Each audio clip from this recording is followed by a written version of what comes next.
Been meaning to do a quick talk on adoption.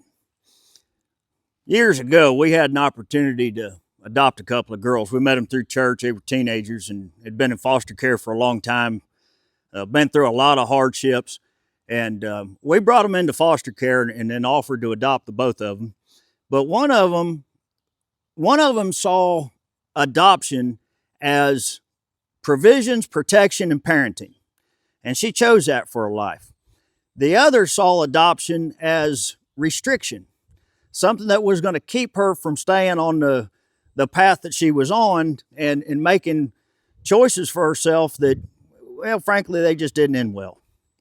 When I look back on how each of their lives have turned out since, with one of them that was parented and mentored along the way and grew and is having a good life.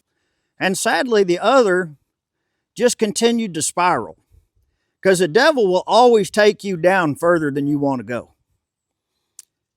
You know, that's how it is. If we choose Christ, we're choosing to be adopted by God into his family. That's what being a Christian is. You've been adopted into the family. That doesn't mean that you all of a sudden become perfect, but you're living under the provisions, protection, and parenting of God, who knows what's best for us. Those that reject Christ are saying, I don't want to be adopted. I want to continue on this path and I'll just figure it out for myself. And that never ends well. Even if you get by fairly well without Christ in this world, you're not, it's in the next life, you don't have a life. Jesus provides us what we need to get through this world, but he provides us everything to have life in the next. It's so much more than just choosing what I'm going to do while I'm walking this planet.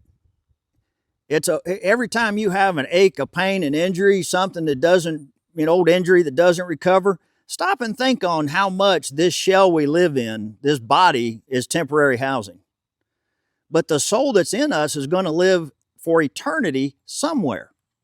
You're neither going to live with God, adopted into his family, co-heirs with Jesus Christ, or you're going to spend eternity separated from God, and that place is called hell. Choose adoption. Stay busy, stay blessed, y'all.